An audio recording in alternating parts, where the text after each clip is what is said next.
ప్రధానమంత్రి గారి నాయకత్వంలో అద్భుతంగా గుడిని ఎట్లా అభివృద్ధి చేశారు, వాక్వేస్ ఎట్లా క్రియేట్ చేశారు అన్ని కూడా నేను చూస్తాం జరిగింది. సో అది స్ఫూర్తిగా తీసుకుని ఇక్కడ కూడా చేయాలని లక్ష్యంతో మేము పనిచేస్తున్నాం. ఏం చేయబోతున్నాం అనేది ఇప్పుడు మేము ఇంకా ప్లానింగ్ స్టేజ్ లో ఉన్నాం. సో ఇప్పుడు చెప్తే మళ్ళీ రేపు మీరు అది చెప్పారు కదా చేయలేదని మీరే అంటారు.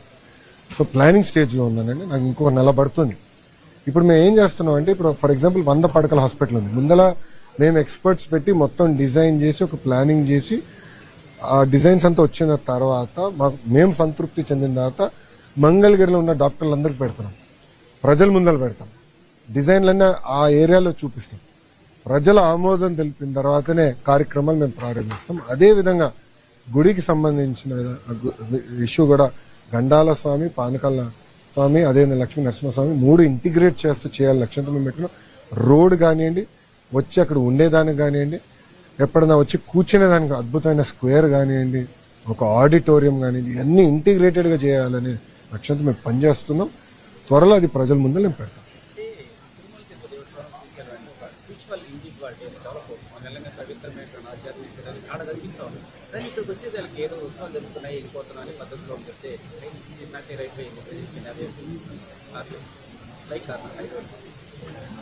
నా ఇప్పుడు ఒక్కొక్క గుడిని ఇంకో గుడితో పోల్చడం కరెక్ట్ కాదు.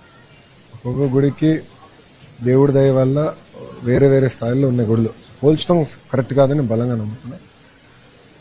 మన ప్రభుత్వ అధికారంలోకి వచ్చిన తర్వాత ఉత్సవాలు కానీ అన్ని బాగా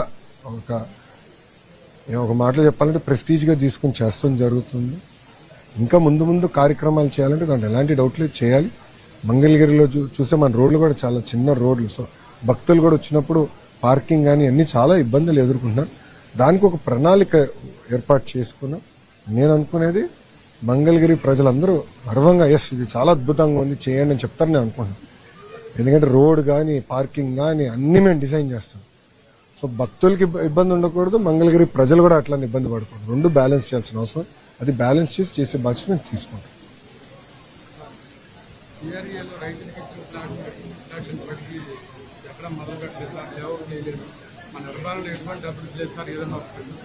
అవును, ఒక్క నిమిషం అండి.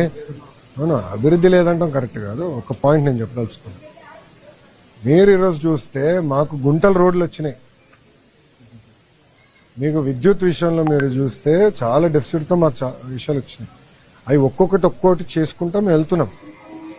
ఇప్పుడు రిటర్నబుల్ ప్లాట్స్ మీరు టెండర్లన్నీ ఇప్పుడు పూర్తయినాయి, మార్చిలో పూర్తయి పనులు ఇప్పుడు ప్రారంభం అవుతున్నాయి.